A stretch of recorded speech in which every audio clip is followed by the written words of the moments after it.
చాలా ప్రత్యేకం. ఎందుకంటే గ్రహాలన్నిటికీ రాజు ఎవరు అంటే సింహ. రవి. ఓకే. ఆ రవి ఇక్కడ రాస్యాధిపతి అవుతున్నారు.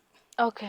సింహ రాశికి రవి అధిపతి అవుతున్నారు. అలాగా సింహ రాశిలో గురువుగారంటే ఇక చాలా వినయ విధేయతలు ఉంటాయి. చాలా అద్భుతమైనటువంటి మిత్రక్షేత్రం కదా! అవును. చాలా అద్భుతమైన ఫలితాలు ఉంటాయి. ఓకే. కాబట్టి ఎట్టి పరిస్థితుల్లోనూ వ్యతిరేకత గురించి ఆలోచించక్కర్ల. ఓకే. ఆ సింహరాశిలో సింహరాశి వారికి గురుగారు ఇచ్చే ఫలితం వ్యయస్థానం అవుతుంది. ఓకే. ఇప్పుడు కర్కాటక రాశిలోకి వచ్చేటటువంటి సందర్భం కాబట్టి వ్యయస్థానం అవుతుంది. అప్పటి వరకు దాచిపెట్టిన డబ్బులన్నిటినీ అప్పుడు తీర్చి ఖర్చు పెట్టిస్తారు.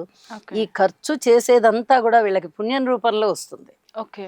అన్నీ పెళ్ళిళ్ళకి, పేరంటాలకి, ఎవరికైనా అన్నదానానికి, తర్వాత చదువుకునే వాళ్ళకి, బీద వాళ్ళకి ధన సహాయం చేయడానికి, విరాళాలు ఎక్కువగా ఇవ్వడానికి, ఇలాంటి వాటన్నిటికీ ధనాన్ని ఖర్చు పెట్టేస్తారు. ఓకే. సరే మనకుందిగా మనం మళ్ళీ సంపాదించుకుందాంలే వాళ్ళకి ఇద్దాం అని ఇలా అన్నిటికీ దాన ధర్మ రూపంలో ఎక్కువగా వెళ్ళిపోతుంది. మరమ్మత్తుల రూపంలో ఎక్కువగా వెళ్ళిపోతుంది. శుభకార్యాల రూపంలో ఎక్కువగా వెళ్ళిపోతుంది. విదేశీయానాలకి అవకాశం ఉంటుంది.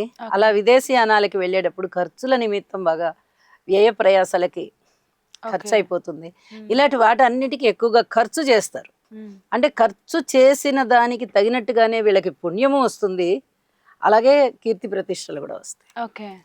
అద్భుతమైన ఫలితం. ఈ కీర్తి మళ్ళీ మనకి ఎప్పుడైతే ఏదైనా ఇబ్బందికర పరిస్థితులప్పుడు భగవంతుడు మళ్ళీ వీళ్ళు ఏం పుణ్యం చేశారని చూసి ఆ పుణ్యాన్ని మనకి